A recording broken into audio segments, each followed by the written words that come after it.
Dear Sonu, दुख, संताप और गहरी वेदना की इस घड़ी में मन से अनायास ही यह निकलता है, काश आज आप हम सभी के बीच होते।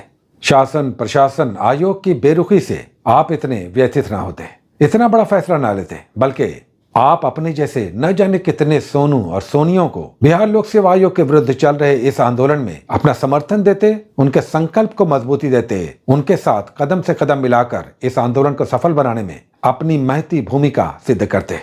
हम सभी आपके इस निर्णय से बेहद दुखी हैं, मन व्यथित है, टूटा हुआ है। हालांकि कहीं न कहीं मन के अंदर से ये एक आवाज आ रही है कि आप इतने कमजोर भी न थे, क्योंकि हमें पता है कि जब आपने बीपीएससी जैसे एग्जामिनेशन को चुना होगा, इस एग्जामिनेशन को निकाल कर अपने गांव, देश, राज्य, समाज को अपनी सेवा देने, अपनी उपयोगिता सिद्ध करने का संकल्प लिया होगा, तब आप इतने कमजोर भी नहीं रहे होंगे। हमें यह भी पता है कि बीपीएससी जैसे एग्जामिनेशन को चुनते हुए छात्र, इसका फैसला लेते हुए छात्र सामान्य मानव नहीं रहते, बल्कि पत्थर दिल इंसान बन जाते हैं। कहते हैं ना, लोखंड के माफिक, जिनके दिलों में धक धक की आवाज नहीं आती, बल्कि शासन, प्रशासन और इस तरह के निकम्मे आयोग के हथौड़ों के चोट की आवाज आती है। यहां दिल में धक धक नहीं चलता, बल्कि सिर्फ खट खट की आवाज आती है। यह आवाज उस चोट की होती है जो उपेक्षा, उलाहना और उत्पीड़न से मिलता है। हथौड़े की चोट, यहां धक धक नहीं होता, सिर्फ ठक ठक होता है। चोट लगती है, हथौड़े की चोट, हर दिन, हर पल।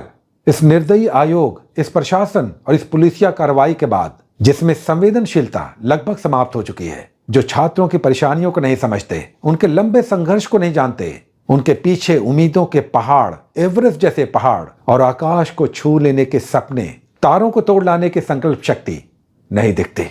प्रशासन डंडे उठाता है, फेंक कर मारता है, दूर तक मारता है, जोर तक मारता है, दिलों पे चोट करता है। तब दिल में धक धक नहीं होती, सिर्फ ठक ठक होता है, सिर्फ चोट लगती है। इसे कौन समझेगा?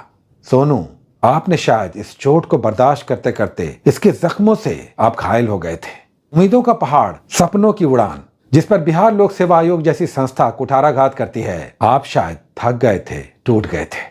लेकिन सोनू, आपने जल्दबाजी की। आप जैसे न जाने कितने सोनू और सोनी हर गांव में, हर राज्य में, पूरे देश में मिल जाएंगे, जो उम्मीदों का पहाड़ लेकर वर्षों से संघर्षरत हैं। हालांकि जब उन्होंने लोक सेवा आयोग, सिविल सेवा जैसी परीक्षा का संकल्प लिया होगा, तब उन्होंने अपने आप को पत्थर दिल इंसान बना लिया होगा, जिसके दिल में शारीरिक संरचना के हिसाब से धड़कन की आवाज आनी चाहिए। लेकिन यहां तो सिर्फ चोट की आवाज आती है।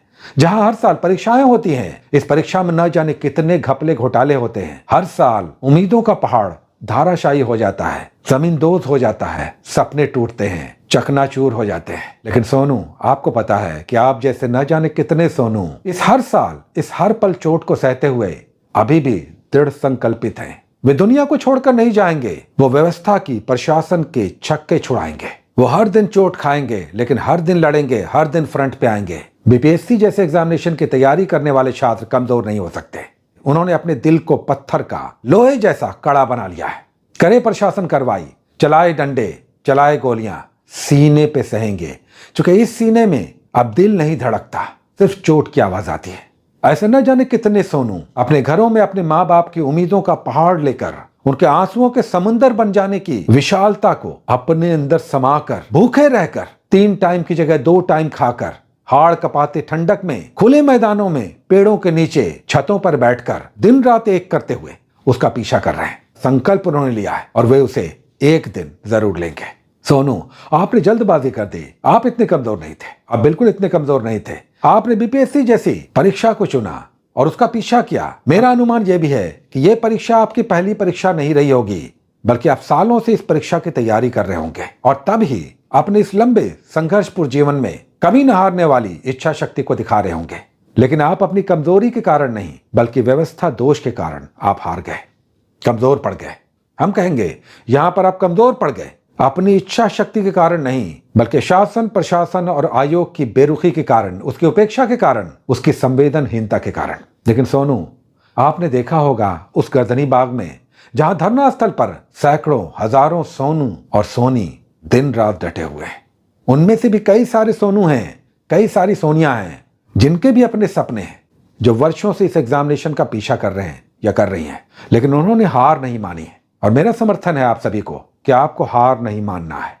चूंकि आप कमजोर नहीं हैं, इसलिए आप हार नहीं मान सकते। आप हार जाएंगे तब जब आप संजीव हैं, राजीव हैं, प्रकाश हैं, प्रियंका हैं, राखी हैं, आप अलग अलग हैं तो आप कमजोर हैं।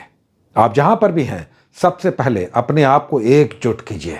चूंकि कहते हैं ना कि एकता में शक्ति है। जिंदा कौमें 100 साल तक इंतजार नहीं करती, वे आगे बढ़ती हैं, अपने हक को छीन लेती हैं। चूंकि जहां पर डंडा कानून हो तो आपका दृढ़ संकल्प, आपकी एकजुटता और आपका प्रवाह, आपकी अटूट शक्ति आपको विजय बनाएगी। विजय भव।